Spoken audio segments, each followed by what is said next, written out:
ॐ श्री परमात्मने नमः। ॐ श्री गुरुभ्यो नमः। ॐ श्री ऋषिभ्यो नमः। ॐ सहना भवतु सहनौ भुनक्तु सह वीर्यं करवावहै तेजस्विनावधीतमस्तु मा विद्विषावहै। ॐ शान्ति शान्ति शांति।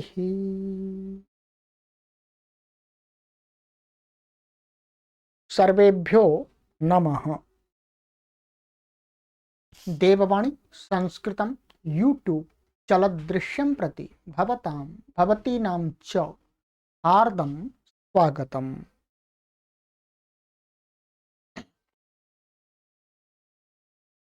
प्रारंभिक पाणिनीय प्राचीन व्याकरणम अष्टाध्यायी भाष्य प्रथमावृत्ति प्रथमोऽध्यायः प्रथमः पादः। कक्षा संख्या चतुर्दशी। 13 कक्षाओं को आपको पढ़ा दिया गया है। आज 14वीं कक्षा को पढ़ेंगे। सभी कक्षाओं को क्रमानुसार देखने के लिए आपके लिए प्लेलिस्ट में एक कॉलम बना दिया गया है। अष्टाध्यायी भाष्य प्रथमावृत्ति प्रथमोध्याय, उस पर आप क्लिक करेंगे तो आपको सभी कक्षाएं क्रमानुसार प्राप्त हो जाएंगी। आप कभी भी अपने समय की अनुकूलता से इन कक्षाओं को अपने गृह पर ही बैठे बैठे पढ़ सकते हैं। इनका कोई शुल्क नहीं है। ये पूर्णतः आपके लिए आपके ही सहयोग से निःशुल्क संचालित हो रहे हैं। और यदि आप इन कक्षाओं को इस PDF के साथ में पढ़ना चाहते हैं और वीडियो भी पढ़ना चाहते हैं तो ऐप को आप प्ले स्टोर से डाउनलोड कर लीजिएगा। ऐप को डाउनलोड करने के लिए आप इस व्हाट्सएप नंबर से लिंक ले लीजिएगा। उस पर क्लिक करके प्ले स्टोर से ऐप डाउनलोड हो जाएगी। उसमें भी ये सभी कक्षाएं क्रमानुसार आपको प्राप्त हो जाएंगी। वहाँ पर आपको देववाणी संस्कृतम ऐप की पॉलिसी के अकॉर्डिंग पढ़ना होगा। ठीक है, चलिएगा। 13 कक्षाओं को हमने आपको पढ़ा दिया है और भागः जो शब्द था उसकी सिद्धि कर रहे थे। तो भागः की सिद्धि हमने आपको ये यहाँ तक ये सारा करा दिया था। करते करते करते करते भाग शब्द आपको बना दिया है। अभी भागः नहीं बना है, अभी केवल भाग ऐसा बना दिया।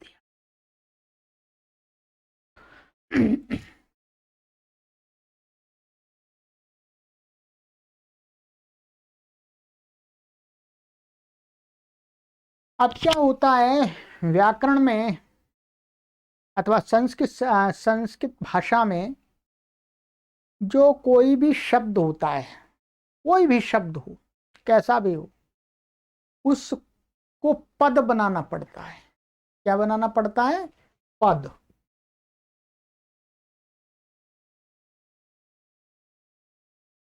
पद पद बना करके ही प्रयोग करना पड़ता है। और पद बनाने के लिए आपको हमने प्रारंभिक संस्कृत शिक्षण की कक्षाओं में जो रूप स्मरण कराए थे, जैसे रामः रामौ रामाः रामं रामौ रामान रामेण रामाभ्याम रामैः इत्यादि, ये क्या है? रामः रामौ, ये पद हैं। ये क्या है? पद हैं, तभी उनका प्रयोग होता है। तो अब पद अर्थात शब्द रूप, धातु रूप, तो ये है शब्द। तो सबसे पहले शब्द रूपों में प्रथमा विभक्ति का एक वचन का आता है, रामः। तो इसलिए हम भी अर्थात गुरुजी भी इस भाग शब्द का प्रथमा विभक्ति एक वचन का रूप आपको बताएंगे। इसको व्याकरण की भाषा में हम बार बार आपको कहेंगे स्वाद्युत्पत्ति। ध्यान दीजिएगा, इसको आप लिख लीजिएगा। हम बार बार एक शब्द प्रयोग करेंगे आगे चल के, स्वाद्युत्पत्ति।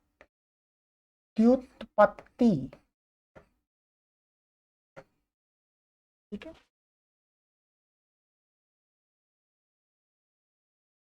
स्वाद्युत्पत्ति जब भी हम बोलेंगे तो जो ये रामः रामौ रामा जो रूप बनते हैं, ऐसा शब्द बना करके देने की बात कह रहे होंगे। ठीक है, स्वादि बता आपको ज्ञात हो जाएगा आज, और उत्पत्ति माने स्वादि की उत्पत्ति। ठीक है, वो स्वादि क्या है आप इसी में पढ़ेंगे। ठीक है, तो चलिएगा, हमें क्या बनाना है? हमें बनाना है भागः। ये प्रथमा व्यक्ति एक वचन का है, भाग बन चुका है। अब ये भागा बनाने के लिए क्या क्या करना पड़ेगा, ये आगे देखते हैं यहाँ पर। ठीक है, अब गुरुजी यहाँ पर कहते हैं कि अब कृदतिंग, तीसरे अध्याय के प्रथम पाद का 93वां सूत्र है, 93rd सूत्र माने 93वां। इस सूत्र से क्या है? घई जो प्रत्यय हुआ था इसमें, ये जो घई प्रत्यय हुआ था, उसकी कृत संज्ञा है, माने कृत नाम है इसका। ये सूत्र क्या करता है? कृदतिंग माने कृत नाम रखता है। माने वहां पर तीसरे अध्याय में बहुत सारे प्रत्यय हैं, उनका इसने नाम रखा हुआ है कृत। ये क्या है? कृत। और उन प्रत्ययों में घई प्रत्यय भी आता है, इसलिए घई प्रत्यय की एक घई का नाम एक प्रत्यय है, और दूसरा नाम इसका रखा जा रहा है कृत। क्या? ये महर्षि पाणिनि की अपनी संज्ञा है कि घई और इसी प्रकार के और भी प्रत्यय हैं, उनका नाम रखते हैं। क्या रखते हैं? कृत। ध्यान रखेंगे, ये नाम है। ये जो सूत्र है ये संज्ञा सूत्र है, पंडित जी सूत्र हैं ये, नामकरण करने वाले। इन्होंने नाम दे दिया, ये आपका नाम कृत है। बहुत सारे लोगों को एक नाम दे दिया। समाज में भी तो देखते हैं, समाज में भी बोल देते हैं भाई ये इस वर्ग के लोग हैं, चौधरी लोग हैं, ये राजपूत लोग हैं, ये ब्राह्मण लोग हैं, तो ये भी तो नाम दिए जा रहे हैं। ऐसे ही सूत्र ने बहुत सारे प्रत्ययों को एक नाम दे दिया। बोलो क्या नाम दे दिया? कृत। कृत नाम दे दिया। आइएगा, इसका अर्थ आपको दिखा देते हैं, फिर आगे धीरे धीरे चलेंगे।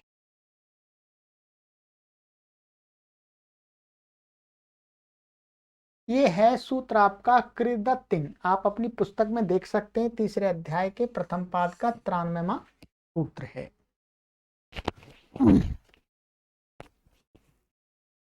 इसका अर्थ यहाँ पर गुरुजी ने लिखा है, अस्मिन् धात्वधिकारे तिंग भिन्नाः प्रत्ययाः कृत संज्ञकाः भवन्ति।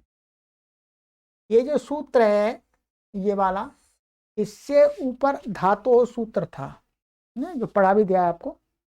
तो मतलब कहने का भी आपको पूरा ये समझना है कि इस धातु के अधिकार माने यहां से लेकर के जो तीसरे अध्याय के अंत तक जितने भी प्रत्यय कहे जाएंगे, उनमें से 18 प्रत्यय छोड़ देने। अभी आपको 18 प्रत्यय, ये जो यहाँ ये तिंग है, ये तिंग तिंग ये 18 प्रत्यय हैं। ये अभी आपको पढ़ने नहीं है, बस इतना समझ लिया। 18 प्रत्ययों का नाम तिंग है और अतिंग कहा है। अतिंग का मतलब तिंग से भिन्न, तिंग को छोड़ना है। तो जो 18 प्रत्यय को छोड़, 18 प्रत्यय भी ये उसी तीसरे अध्याय में ही है, ठीक है। इनको छोड़ देना है। बाकी के जितने भी प्रत्यय बचे इस सूत्र से आगे आगे जितने भी, ये कहाँ है, ये तीसरे अध्याय के प्रथम पाद का 93वां सूत्र है। और इससे आगे पहले पाद में जितने भी प्रत्यय हैं, दूसरे पाद में, तीसरे पाद में, चौथे पाद में, सभी प्रत्ययों का नाम रख रहा है ये। क्या नाम रख रहा है? कृत संज्ञा का भवंती, माने कृत नाम रख दिया है। कृत संज्ञा का माने, कृत संज्ञा माने नाम वाले, संज्ञा का माने नाम वाले होते,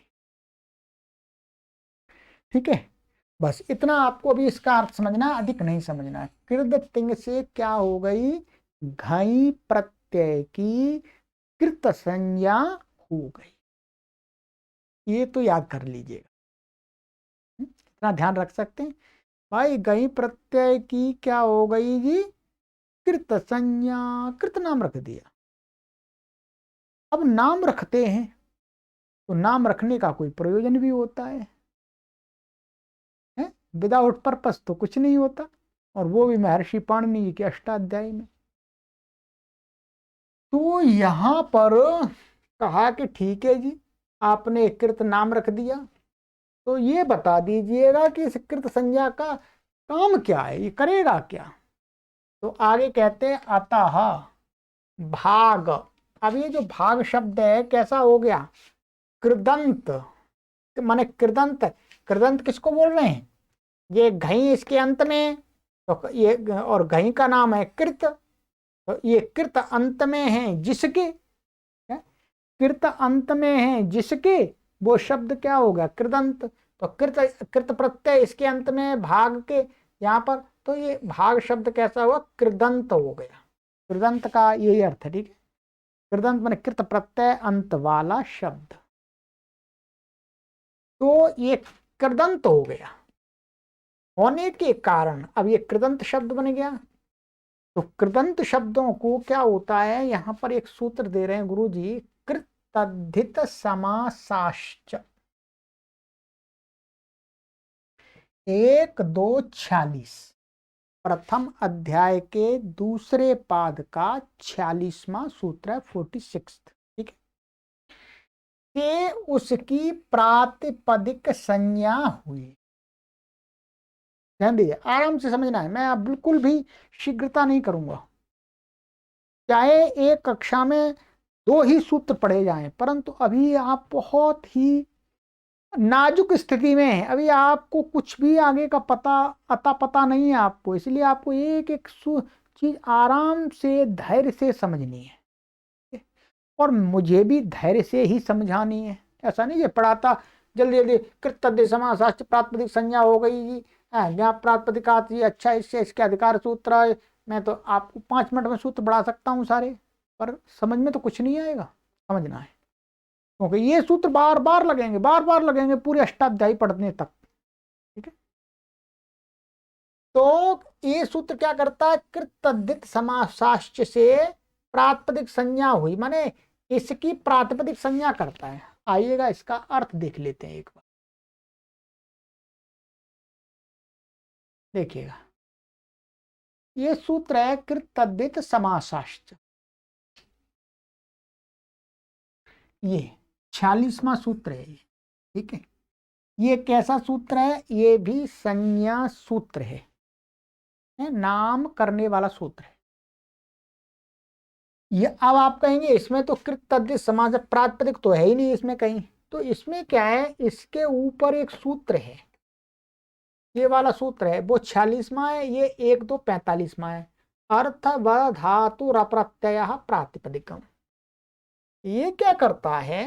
अर्थ व धातु प्रत्यय प्रातिपदिकम, ये प्रातिपदिक आगे वाले सूत्र में जाता है। अभी हमें ये नहीं पढ़ना, ये आगे पढ़ेंगे, अभी नहीं पढ़ना। ये प्रातिपदिक शब्द अनुवृत्ति आ जाती है इसकी। क्या आ जाती है? अनुवृत्ति, देखेंगे, ठीक है। थोड़ा सा आप, यदि मैंने जो पीछे की प्रक्रिया बताई, ये क्या है? ये ना, ये है विधेय, क्या है, प्रातिपदिक शब्द इस सूत्र में क्या है, विधेय, विधेय है। और ये प्रथमा व्यक्ति एक वचनांत भी है, और इसमें जो पद हैं ये भी प्रथमा व्यक्ति बहुवचनांत हैं। तो हमने आपको नियम बताया था कि ऊपर से उस पद की अनुवृत्ति आ सकती है, विधेय पद की, यदि समान विभक्ति वाले पद की अनुवृत्ति आती है यदि वो विधेय हो। तो इस सूत्र में वो विधेय का काम कर रहा है। क्या कर रहा है, विधेय का काम। विधेय माने नाम रखा जा रहा है, ये भी नाम रख रहा है, और प्रातिपदिक इसलिए विधेय रूप में आ गया यहाँ समान विभक्ति होने पर भी। ये बात जो मैंने अभी बताई है, ये समझ में नहीं आई तो कोई बात नहीं है, ये तो मैंने आपको स्मरण दिलाने के लिए बताया है कि बार बार बताते रहेंगे। विधेय और विशेषण और असमान विभक्ति वाला पद आता है, मैंने जो नियम बताया था वो पूरा घटित होता है इसमें। ये सूत्र कहता है कृत तद्धित समासाश्च, अर्थ देखिएगा यहाँ पर, कृत प्रत्ययांतास् तद्धित प्रत्ययांताः समासाश्च प्रातिपदिक संज्ञका भवन्ति। कहते हैं जो कृत प्रत्यांत शब्द हैं, यानी कृत प्रत्यय जिन शब्दों के अंत में है वो शब्द, और तद्धित प्रत्ययांत ये आपको अभी पता नहीं है, ये भी प्रत्यय है, आगे पढ़ेंगे तो समझ में आएगा, अभी इसको छोड़ दीजिए। समासाश्च, और समास अभी आपने समास का प्रकरण भी नहीं पढ़ा, केवल समास, संक्षिप्त समास पढ़ा हुआ है संस्कृत अनुवाद में, इसको भी छोड़ दीजिएगा। तो क्या है, ये कहता है कृत प्रत्यांत शब्द हैं और तद्धित प्रत्यांत और समास जो होते हैं उनका नाम होता है प्रातिपदिक संज्ञा। तो अभी हम कहाँ चल रहे हैं, हमारे पास में जो भाग शब्द है ये कैसा है, कृत प्रत्ययांत है। ये कृत प्रत्ययांत था, अभी समझाया था आपको, कैसा है ये, कृत प्रत्ययांत। इसलिए अब इस सूत्र से इसकी क्या हो गई, एक और नाम रख गया इसका, प्रातिपदिक। ये पूरे का प्रातिपदिक हो गया। कृत तो केवल आकाई घई का जो आ था उसका नाम था कृत। अब ये प्रातिपदिक संज्ञाएं ये पूरे की है, केवल प्रत्यय की नहीं है, पूरे प्रत्यंत शब्द की है प्रातिपदिक संज्ञा। ठीक है जी, इतना स्पष्ट हुआ होगा, कोई आपको परेशानी नहीं आ रही होगी जहां तक मुझे विश्वास है। ये हो गया जी, ठीक है। अब यहां पर चलते हैं। अब क्या हो गया, इस सूत्र से तद्धित समासाश्च से उसकी प्रातिपदिक संज्ञा हुई, माने इसकी भाग की। अच्छा जी, प्रातिपदिक, अब प्रातिपदिक संज्ञा का भी प्रयोजन बताना पड़ेगा, क्या प्रयोजन है, क्योंकि क्यों नाम रखा। तो अब आगे बता रहे हैं गुरु जी महर्षि पाणिनि के सूत्र को, कहते हैं ज्ञा प्रातिपदिकात, यह अधिकार सूत्र है, ये चौथे अध्याय के प्रथम पाद का प्रथम सूत्र है। क्या है जी बोलो, चौथे अध्याय, बहुत आगे, अभी तो टाइम लगेगा आपको पढ़ने में। चौथे अध्याय के प्रथम पाद का ये प्रथम सूत्र है। इसमें आप देख रहे होंगे प्रातिपदिकात ऐसा लिखा हुआ, तो प्रातिपदिक तो दिख ही रहा है आपको। इतना आप अनुमान लगा सकते हैं कि हाँ यही प्रातिपदिक यहाँ पर कुछ बताया जा रहा है। गुरुजी ने आपको बता दिया ये अधिकार सूत्र है। ये क्या है बोलो, अधिकार सूत्र।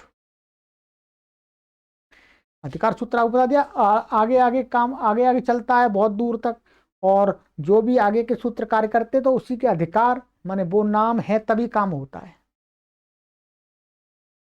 ये अधिकार सूत्र है, इसको हम अभी पढ़ा बताएंगे आपको।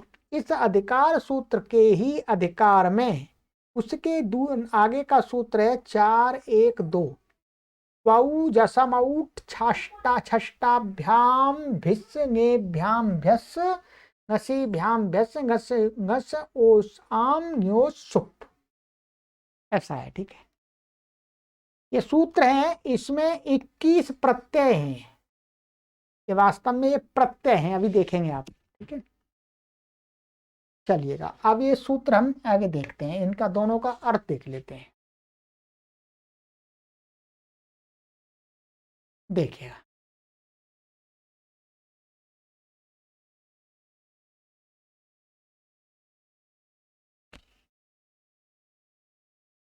ज्ञा प्रातिपदिकात। अर्थ देखना है अभी आपको। अर्थ अधिकारो अयम आप पंचमाध्याय परिसमाप्ते इतोऽग्रे ण्यन्तात् आवन्तात् प्रातिपदिकाच्च वक्ष्यमाणाः प्रत्ययाः भवन्ति। अधिकारो अयम, ये अधिकार सूत्र है। कहते हैं आ पंचमाध्याय परिसमाप्ते, माने पांच, ये चौथे अध्याय का है पहला सूत्र। ये पांचवें अध्याय के अंत तक इसका अधिकार जाएगा। इतना लंबा अधिकार है, अपने अधिकार में रखेगा भाई। हाँ, इसी के अंदर अंतर अंदर मर्यादा के अंदर रख कर करना है, आप भागना नहीं है। कहते हैं ये तो अग्रे, माने यहां से आगे नियंतात, ये आपको भी समझ में नहीं आएगा। माने ज्ञंत से आवंतात, ये भी समझ में नहीं आएगा, अभी इसका कोई काम नहीं है आपको। प्रातिपदिकाच और प्रातिपदिक से इसका कार्य है। प्रातिपदिक से वक्ष्यमाणा प्रत्यय, माने आगे जो प्रत्यय कहे जाएंगे वो प्रत्यय इन्हीं से होते हैं। तो अभी हमारे पास में भाग शब्द कैसा प्रातिपदिक है, इसका मतलब प्रातिपदिक से प्रत्यय हो सकते हैं चौथे अध्याय के। ठीक। अब इसके आगे वाला ये सूत्र था, इसको भी आपको पढ़ाते हैं। इसको कुछ अभी समझ ज्यादा नहीं समझना, केवल शॉर्टकट में समझने हैं, ठीक है। ये सब आप आगे पढ़ेंगे अपने आप। ये सूत्र मैंने आपको पढ़ा ही दिया, ठीक है। इसको तोड़ के बोलेंगे, तोड़ के इसमें देखिए क्या है यहाँ पर। ये आपको ये 21 प्रत्यय है वास्तव में, ये प्रत्यय आप स्मरण कर लीजिएगा। ये सूत्र तो आपको याद होगा ही, नहीं याद है तो याद कीजिएगा। प्रत्यय आप अलग अलग कर लीजिएगा, 21 प्रत्यय आपको बहुत बार बार आएंगे, ठीक है। ये आपको व्याकरण पढ़ना है तो व्याकरण नहीं पढ़ना है, सामान्य संस्कृत या थोड़ा संक्षिप्त व्याकरण पढ़ना, तो भी आपको ये स्मरण होने चाहिए, ठीक है। कौन से हैं? अर्थागुरु जी करते हैं। टू औ जस अम औट शस टाभ्याम भिस ङे भ्याम भ्यस ङसी भ्याम भ्यस ङस ओस आम गी ओसु इत्येते प्रत्ययाः ज्ञा प्रातिपदिकात् भवन्ति। क्या कह रहे हैं? टू औ जस, ये गिन लीजिए कितने प्रत्यय हैं। 1 2 3 4 5 6 7 8 9 10 11 12 13 14 15 16 17 18 19 20 21 हो गई जी। गलत नहीं बताया मैंने, गलत बता ही नहीं सकता मैं आपको, क्यों बताऊं गलत। 21 एते प्रत्यय, मानी ये प्रत्यय है।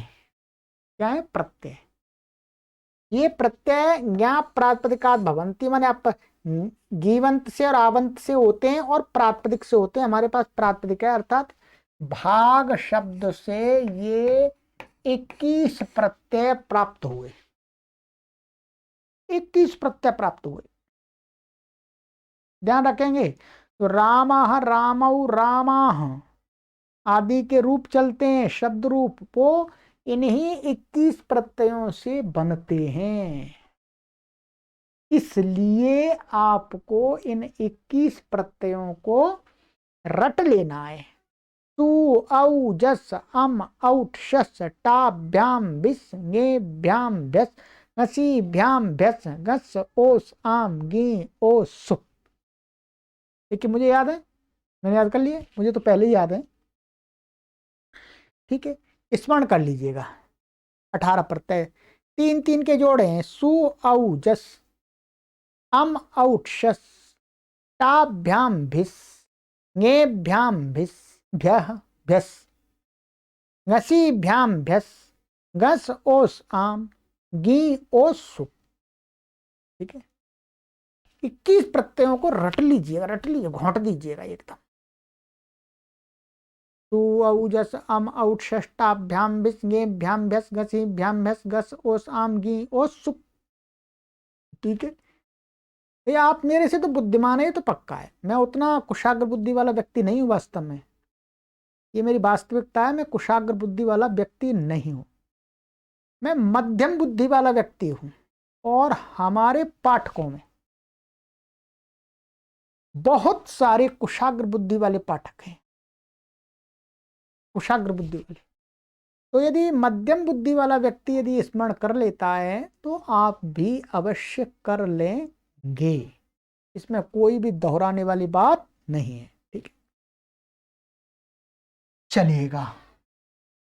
तो अब क्या हुआ, इस सूत्र से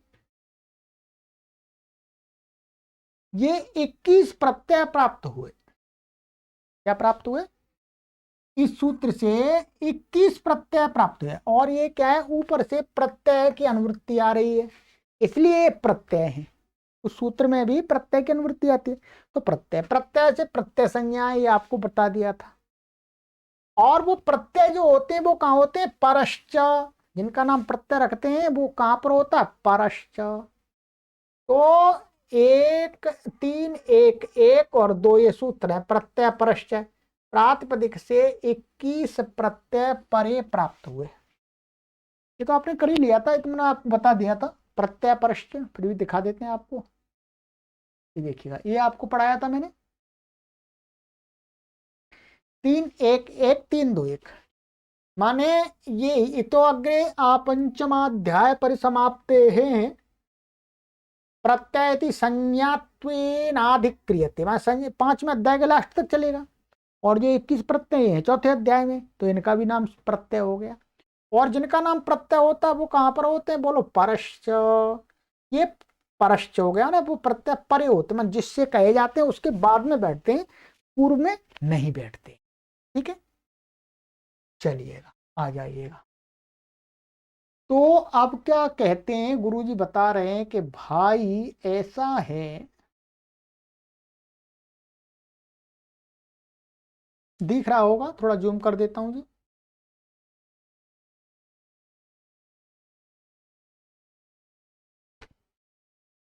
इक्कीस प्रत्यय प्राप्त हुए भाग शब्द से जी।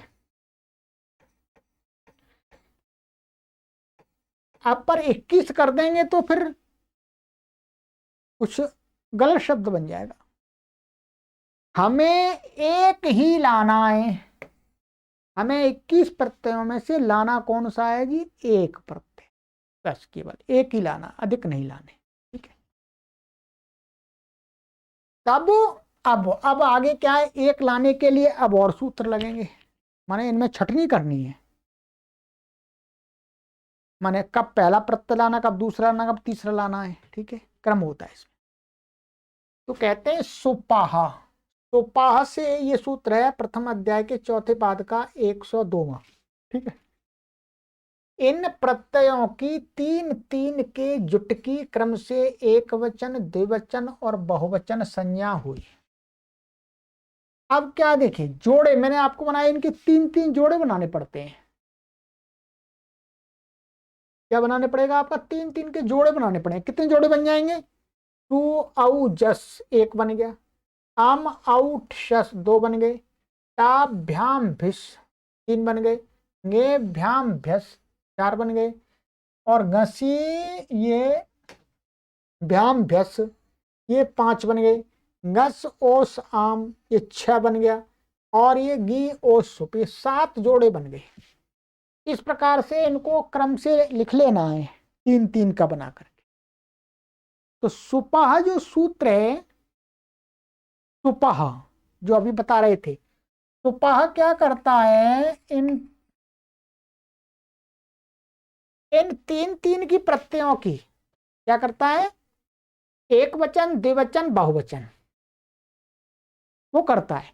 ठीक है, इसका सु की एक वचन, ये दो वचन का नाम हो गया, ये बहुवचन हो गया। फिर दोबारा वही एक वचन, द्विवचन, बहुवचन, एक वचन, द्विवचन, बहुवचन, एक वचन, द्विवचन, बहुवचन, एक वचन, द्विवचन, बहुवचन, एक वचन, द्विवचन, बहुवचन, एक वचन, द्विवचन, बहुवचन। ऐसे उसके नामकरण करता है सुपाह। ध्यान देंगे, ये जो सुपाह सूत्र है आपका, ये संज्ञा सूत्र है, नाम सूत्र है। ये भी हम एक वचन बोलते हैं तो इसके कारण से बोलते हैं। द्विवचन दे, सुपश्च त्रीणि त्रीणि एकशः क्रमेण एक वचन, द्विवचन, बहुवचन संज्ञकानि भवन्ति। सुपश्च माने ये सुप हैं, उनके तीन तीन के जोड़ा करके एक एक जोड़े का क्रम से उसमें माने एक वचन, द्विवचन और बहुवचन संज्ञकानि भवन्ति नाम वाले होते। इतना समझ सकते हैं आराम से, कोई परेशानी नहीं है। जैसे सु एक वचनम, औ द्विवचनम, जस बहुवचनम, एवं सर्वत्र माने इसी प्रकार से आगे एक वचनम, औट द्विवचनम, शस बहुवचनम, ता एक वचनम, भ्याम द्विवचनम, भिस बहुवचनम, ङे एक वचनम, भ्याम द्विवचनम, भ्यस बहुवचनम, ङसि एक वचनम, भ्याम द्विवचनम, भ्यस बहुवचनम, ङस एक वचनम, ओस द्विवचनम, आम बहुवचनम, ङे एक वचनम, ओस द्विवचनम, सुप बहुवचनम। बता ही दिया मैंने, इसलिए आपको ये बोल बोल के बता रहा हूं जिससे आपके मस्तिष्क में बैठ जाए अच्छी प्रकार से। चलिएगा, तो इसका मतलब इसने कर दी सुप की और उनकी जो प्रत्यय 21 थे, उन 21 प्रत्ययों को वास्तव में सुप बोलते हैं, ये भी समझ लीजिएगा। जो ये प्रत्यय थे उनको ये सुप बोलते हैं, जो 21 प्रत्यय थे उनको क्या बोलते हैं जी, सुप। ये भी समझ लीजिए, समझ में आ जाएगा। ये सुप प्रत्याहार है, एक प्रत्याहार बनाया महर्षि पाणिनि ने यहां पर। ये इस सुप का अर्थ क्या है, 21 प्रत्यय। अब आप कहेंगे जी सुप का अर्थ तो यहां पर ये जो सुप सुप पड़ा हुआ था, आप में से कोई बुद्धिमान हमारे पाठक ऐसा विचार कर सकते हैं कि जो ये सुप पढ़ा है, सुप का तो मतलब ये सुप हो गए, नहीं। तो वहां पर सुपा जो सूत्र है वो कैसे बनाया है, यहां से सु ले लिया और इसमें से ले लिया पा और इसको इसके साथ मिला दिया सु पा। अब यहां से लेकर के यहां तक के सभी प्रत्ययों का ग्रहण है सुप। सुप कहेंगे तो क्या हो जाएगा, आपके बुद्धि में क्या जाएगा, ये 21 प्रत्यय जाएंगे।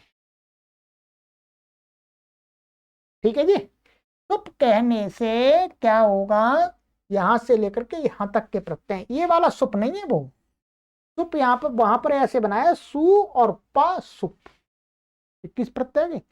अब जहां पर भी हम कहेंगे स्वप सुप तो क्या समझना है, 21 प्रत्यय।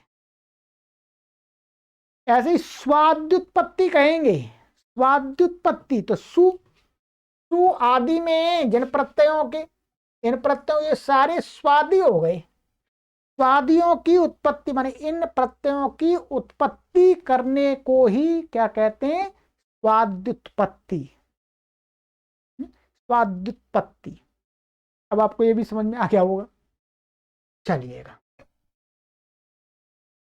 अब गुरुजी ने कहा ठीक है जी, ये तो आपने कर दिया, एक वचन द्विवचन बहुवचन संज्ञक 3 प्रत्यय प्राप्त हुए। वो सबकी एक वचन द्विवचन बहुवचन संज्ञा हो गई, ठीक है, हुई उठा। अब उसके बाद में उन प्रत्ययों की एक नाम और रखना, विभक्तिश्च। क्या करना, विभक्तिश्च। ये सूत्र है, उसी के आगे का सूत्र है, आप देखेंगे ये 102 है और ये 103 है।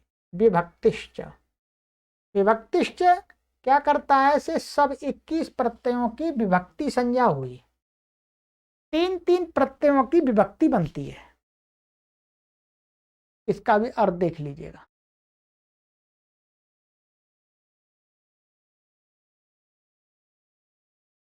विभक्तिश्च सुपाह तिङश्च त्रीणि त्रीणि विभक्ति संज्ञकानि च भवन्ति। सुप माने जो 21 प्रत्यय हैं, और जो तिंग, तिंग अभी आपको पता नहीं है, मैंने अभी 18 प्रत्यय हैं तिंग, ठीक है, इसको छोड़ दीजिएगा अभी तिंग। इनके 3 त्रीणि, त्रीण त्रीण तीन तीन, तीन तीन की विभक्ति में विभक्ति नाम होती है, विभक्ति नाम रख गया, ये भी विभक्ति संज्ञा है। हम बोलते हैं प्रथमा विभक्ति द्वितीय विभक्ति, तो विभक्ति इस सूत्र ने नाम रखा है, तब हम उनको विभक्ति बोलते हैं, ऐसे नहीं बोलते अपने मन से। ठीक है जी। चलिएगा, तो इसने कर दिया, क्या कर दिया, फिर मैं हम आपको दिखा देते हैं पुनः, तो अभी है ही यहीं पर।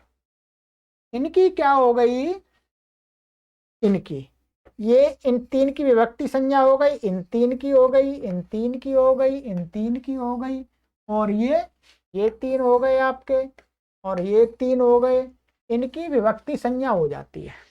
ठीक है, अब ये इस क्रम में ये वाला पहला जोड़ा, ये दूसरा, ये तीसरा, ये चौथा, ये पांचवा, ये छठा, ये सातवां, इसलिए हम क्या बोलते हैं, ये प्रथमा विभक्ति के प्रत्यय, द्वितीय विभक्ति के प्रत्यय, तृतीया के, चतुर्थी के, पंचमी के, षष्ठी के, सप्तमी के, ऐसे विभक्ति सप्तमी आदि जोड़ देते हैं क्रम, यहाँ पर क्रम में देख करके, और इन सब की विभक्ति संज्ञाएं तीन तीन की, तीन तीन की। ठीक है, चलिएगा,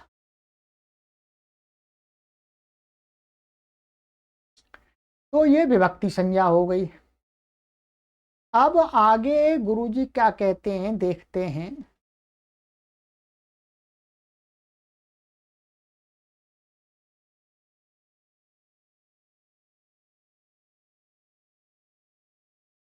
विभक्ति संज्ञा हुई तो नाम रख दिए। अब हमें लाना तो एक प्रत्यय है, तो एक प्रत्यय अब कैसे आएगा, इतने सूत्र तो लगा दिए पर एक प्रत्यय अभी तो नहीं आ रहा, अभी प्रक्रिया चल पड़ी है।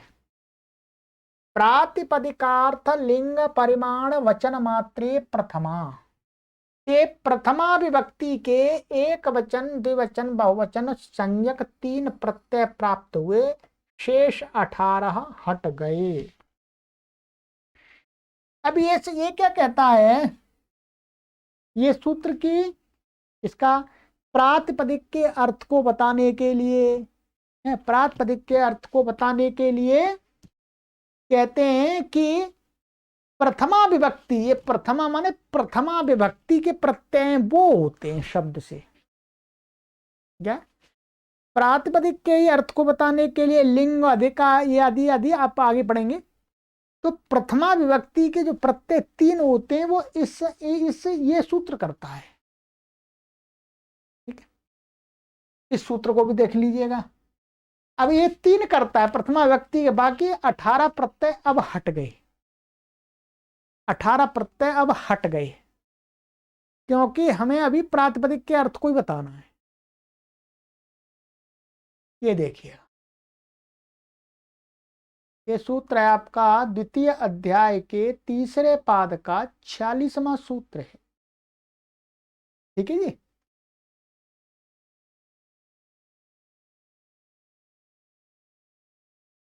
ये क्या कहता है, प्रातिपदिकार्थ सत्ता, लिंगम स्त्रीलिंग, स्त्री नपुंसक पुंस नपुंसकानि, परिमाण तोलनम, वचनम एकत्व द्विवचन द्वित्व वचन बहुत्वानि, प्रातिपदिकार्थ मात्रे, लिंग मात्रे, परिमाण मात्रे, वचन मात्रे च प्रथमा विभक्तिर्भवति।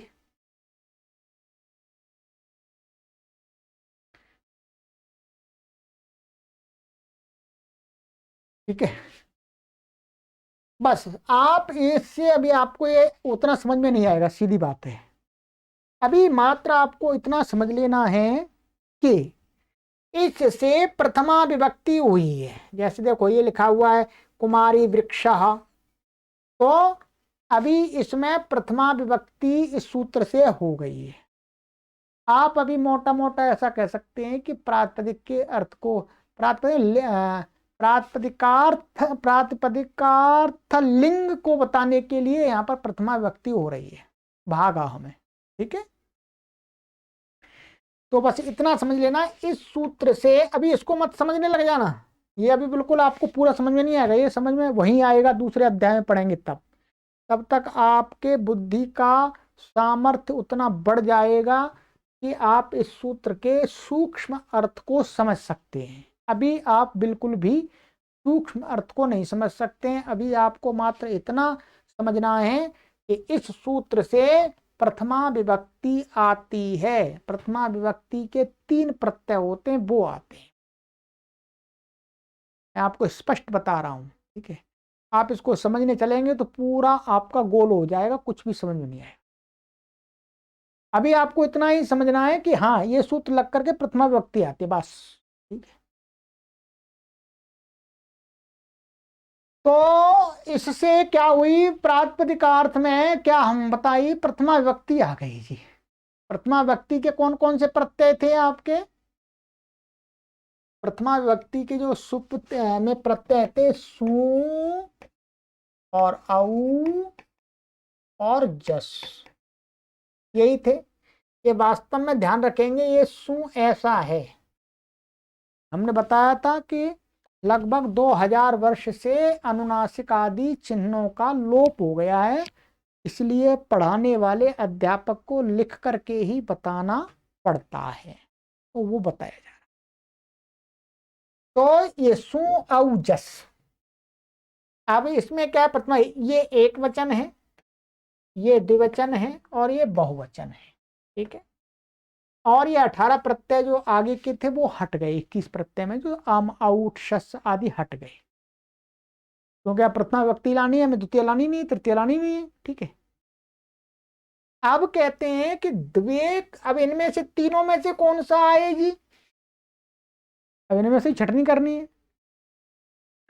तो कहते हैं कि द्वे कयोर द्विवचनई कवचने, ये प्रथम अध्याय के चौथे अध्याय का 22वां सूत्र है, ने कहा कि एक वचन की विवक्षा यानी कहने की इच्छा में एक वचन का प्रत्यय हो, ठीक है। अब इसका भी आपको अर्थ दिखाते हैं पहले। ये सूत्र है आपके लिए, बहुत मेहनत करके मैं ये कार्य करता हूं, इस कार्य को, इस पीडीएफ को भी कोई दूसरा नहीं बना सकता, मुझे ही बनानी पड़ती है। ये सबसे बड़ी एक मेरे साथ यहाँ पढ़ाने में समस्या है, मेरा समय काफी इसमें जाता बनाने में। ये कहता है, सूत्र है आपका द्वे कयोर द्विवचनई कवचने, देख लीजिएगा पुस्तक में।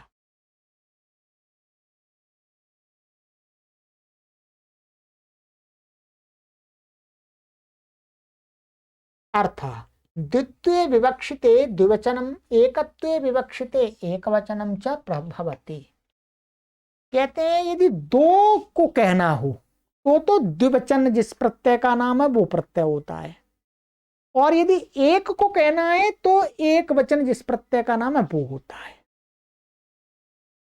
और बहुत को कहना हो तो इससे यहीं पर एक सूत्र है, बहुत को कहना हो बहुषु बहुवचनम, बहुत्व विवक्षिते बहुवचनम भवति। यदि बहुतों को, अनेकों को कहना हो, दो से अधिक को कहना हो तो फिर बहुवचन जिसका नाम है वो होता है। अभी हमें भाग शब्द से एक को कहना है, बस एक एक को ही कहना है, ठीक है। इसलिए अब क्या ये लगेगा, ये तो लगेगा नहीं, ये लगेगा, ये कह रहा है कि एकत्व विवक्षिते, माने एकत्व विवक्षा, एक की विवक्षा माने एक को कहना हो तो एक वचन जिसका नाम है वो होगा। अब हमारे पास में, अब ध्यान देंगे, हमारे पास में क्या है, हमारे पास में ये तीन प्रत्यय थे, सु और आउ और जस। एक वचन किसका नाम है, इसका, हमें एक को कहना है तो एक वचन इसका नाम है, तो ये आ गया, ये दो हट गए, अपने आप हट गए, ठीक है। अब ये अपने आप हट गए, तो यहां इसलिए गुरुजी ने लिखा कि तो भाग शब्द से परे एक वचन का प्रत्यय सु, ये अनुनासिक आया, शेष दो हट गए।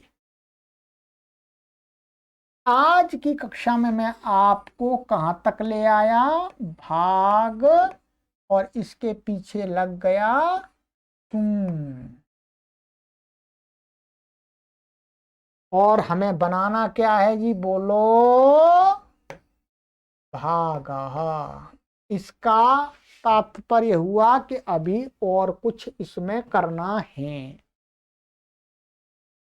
तो बस इससे आगे करेंगे आगे की कक्षा में। आज आपको इतना ही समझ, पुस्तक में बार बार इन सूत्रों के अर्थों को आपको देखना होगा।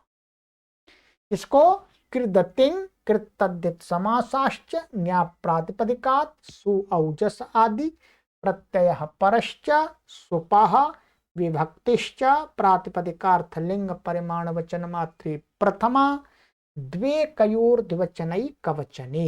इतने सूत्रों को फिर देखिएगा, पढ़िएगा, समझिएगा। ठीक है, फिर आगे की कक्षा में मिलते हैं। आज की कक्षा का समय पूरा हो गया है, जितना होना चाहिए 45 मिनट, 45 मिनट। चलिए, धैर्यपूर्वक पढ़ते रहिएगा।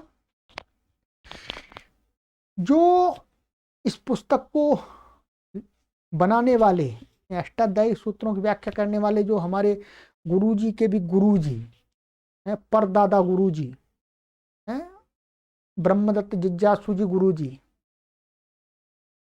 वो ऐसा कहा करते थे कि जो ये व्याकरण है ये अनोनी शिला है। अनोनी शिला का जिस ऐसी शिला है, इसमें कोई स्वाद नहीं आता, इसको चाटते रहो चाटते रहो, तो इसमें अंत में जाके बहुत बड़ा स्वाद आ जाता है। ठीक है, कि व्याकरण के पढ़ने वाले पाठकों को अपने मन में एक बात ध्यान करके स्थापित कर लेनी चाहिए कि हमें ये अनोनी माने बिना स्वाद का पत्थर को चाटते रहना है, चाटते रहना है, स्वाद नहीं देखना। ऐसा जो विचार बन करके पढ़ते हैं वो विद्वान और विदुषी बन जाते हैं, उनका ऐसा कहना था। ठीक, तो क्योंकि इसमें मैं पूरा प्रयास करता हूं कि आप बोर ना हो, फिर भी व्याकरण को एक शुष्क विषय माना गया है। शुष्क विषय। ठीक है, फिर भी आपको बीच बीच में तो मुस्कुरा देते ही है, हंस देते ही है। ठीक है, आपको दुखी नहीं होना, आपको भी हंसते रहना। मैं मुस्कुराऊं तो आप भी मुस्कुरा दिया करें। ठीक है, चलिएगा। सर्वेभ्यो नमः।